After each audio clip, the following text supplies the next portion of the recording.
put it on. Bismillahirrahmanirrahim. ونبي ذر رضي الله عنه قال لي رسول الله صلى الله عليه وسلم كيف أنت إذا كانت عليك أمراء يميتون الصلاة أو يؤخرونها عن وقتها قلت فما تأمرني قال صلي الصلاة لوقتها فإن أدركتها معهم فصلي فإنها لك نافلة رواه مسلم. Nazeem Abu Zar said, Nabi Karim said to him, how will your condition be when there will be leaders over you who will kill the salah or will delay it from its time? So I said, what do you command me at that time? So he said, read the salah in its time. Then if you get the salah with them, then recite it because it will be a nafil for you, narrated by Muslim Shareef. So what does it mean these people kill the salah? In other words, they don't read it in its desired time because of their laziness. They delay the salah, or maybe they don't even read the salah, right? But yeah, it means that they delay the salah. But however, according to Ahnaf, this will only apply to Zohar and Isha because you are allowed to read Nafil Salah after Zohar and Isha. But you can't read Nafil Salah after Fajr and you can't read after um Asr, according to Ahnaf. So it won't apply to them, to those two Salah. And Maghrib Salah has got 3 rakat, so you can't join there because Nafil is not in 3. It's either 2, 4, 6, 8. Right. Uh,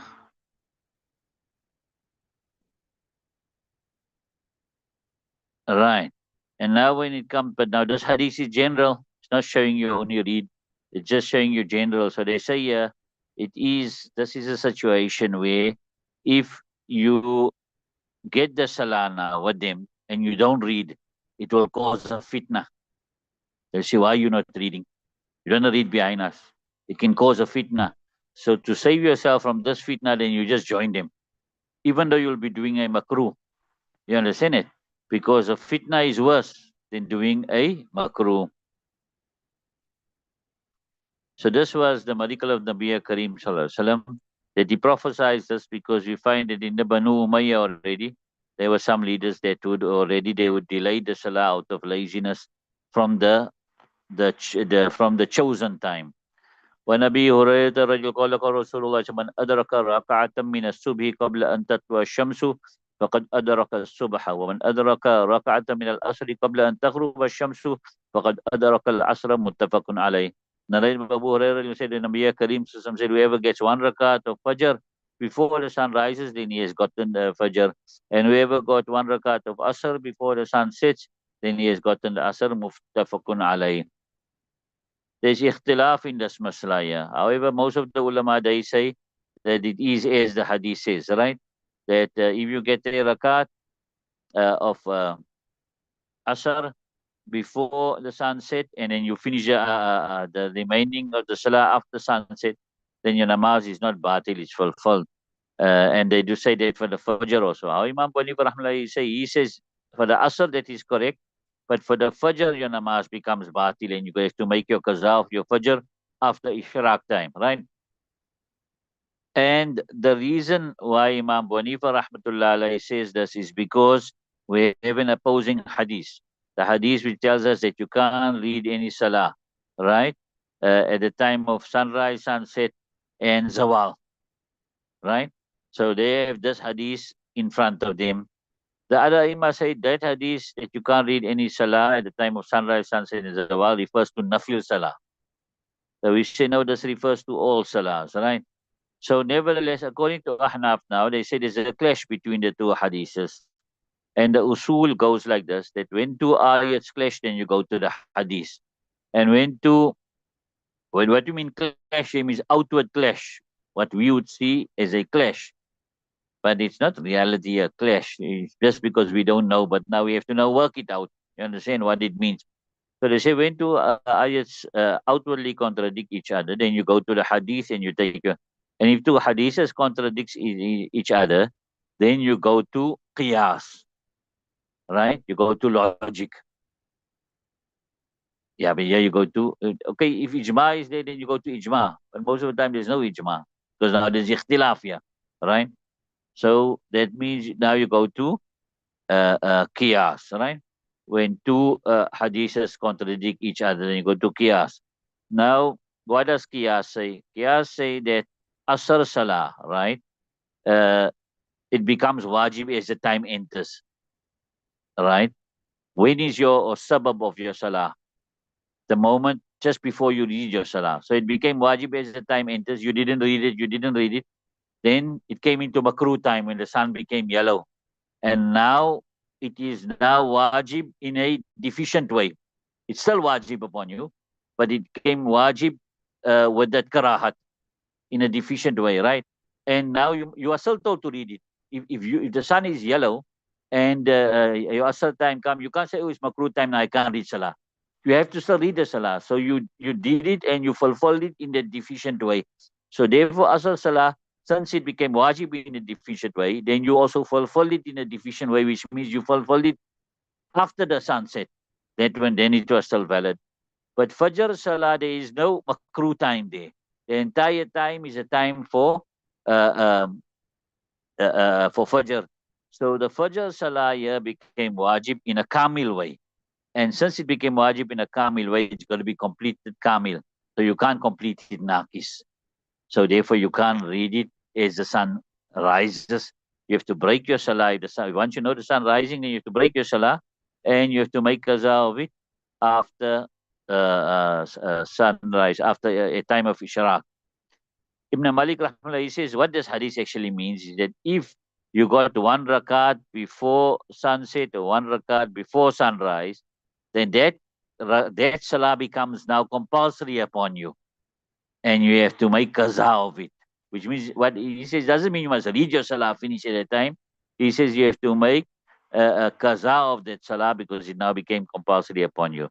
وعنه قال رسول الله صلى الله عليه وسلم إذا أدرك أحدكم سجدا من صلاة العصر قبل أن تغرب الشمس فليتم صلاته وإذا أدرك ركعة من صلاة الصبح قبل أن تطلع الشمس فليتم صلاته رواه البخاري.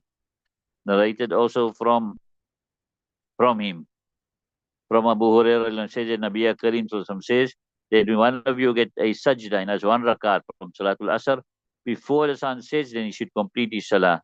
And if he gets a one rakat of Fajr salah before the sun rises, then he should complete his salah.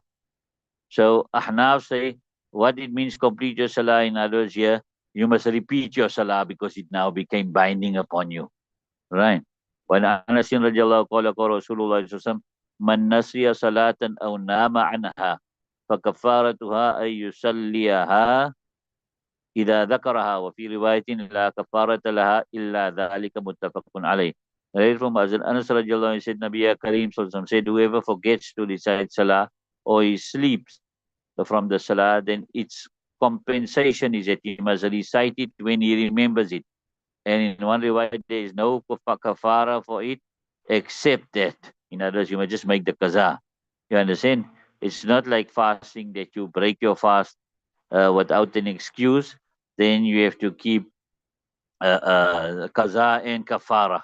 You understand it? But salah is like this. The only thing you have to do is to make the kafara of it is to make qaza of it when the moment you get the chance, right? When Abi Qatada radiallahu anhu qala Rasulullah sallallahu alaihi wasallam laysa fi an-nawmi tafritun innama at-tafritu fil yaqdhati fa idha nasiya ahadukum salatan aw nama anha falyusalliha idha dhakaraha fa inna Allah ta'ala qala wa aqimis salata li dhikri rawahu Muslim. Abu Qatada said Nabi Karim said there is not any wrong or any excess in sleep. Indeed, the excess or going transgressing the limits is in wakefulness.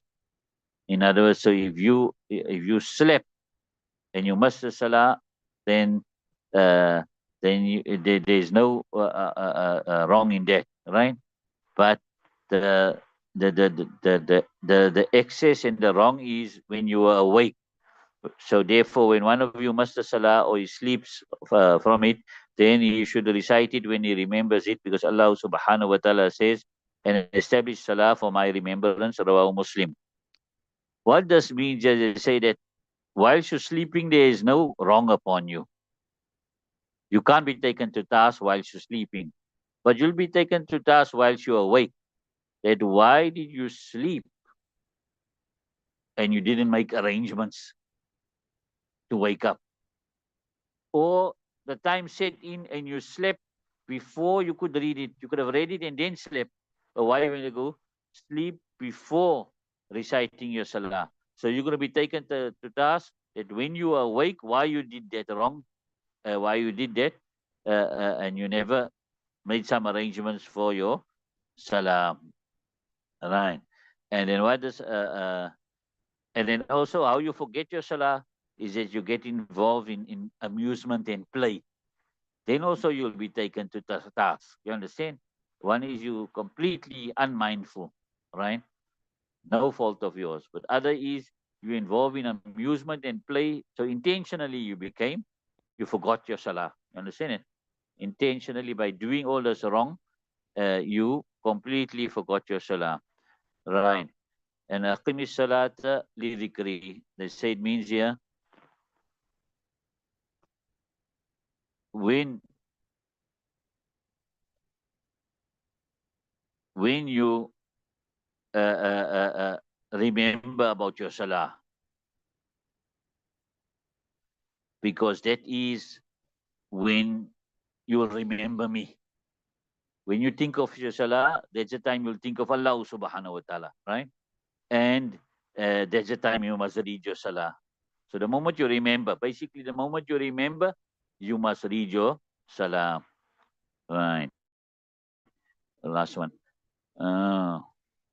وعن علي رضي الله عنه النبي صلى الله عليه وسلم قال يا علي ثلاث لا تؤخرها الصلاة إذا أتت والجنازة إذا حضرت والأيم إذا وجدت لها كفوا رواه الترمذي. Ali radiallahu said, Nabi Karim said, "Oh Ali, three things do not delay it: Salah when the time comes in, and Janaza when it is present, and the unmarried girl when you find for her a suitable and a compatible partner." Right. So therefore, they say that if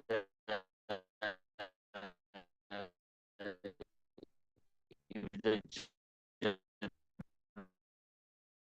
Naza Salah comes in the makruh time. But if it comes before the makruh time, now you can't recite it in the makruh time. Just like sajda tilawat. If you recited the ayah of the sajda in the makruh time, then you can make the sajda in the makruh time. And if you recited it out of the makruh time, then you can't make the sajda in the makruh time. Right? And who's the aim? Aim is that girl, right? Who doesn't have a husband, whether she's a divorced woman or a virgin or a widow, right? And the others say aim is that person, whether it's a boy or girl who is not married, right?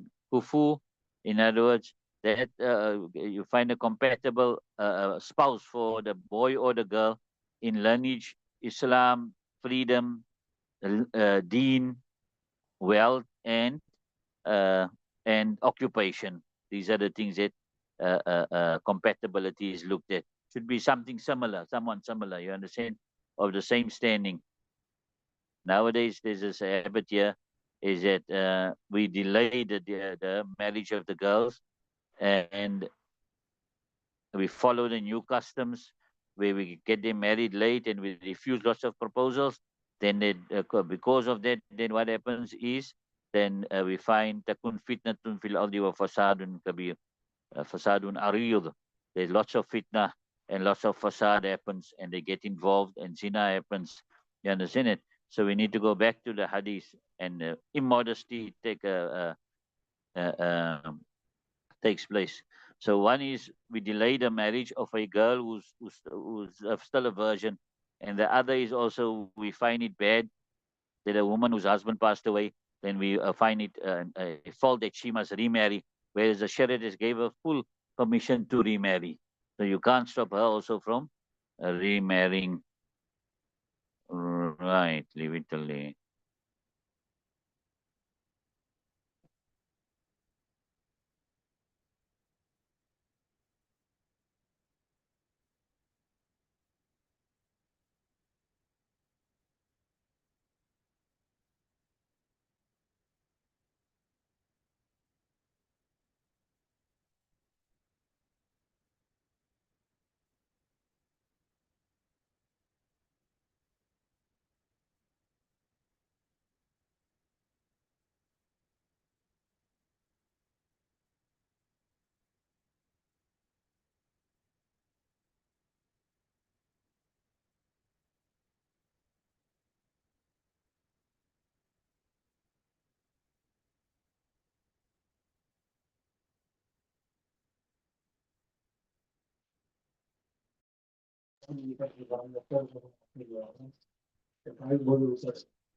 Majmu'u de Gemara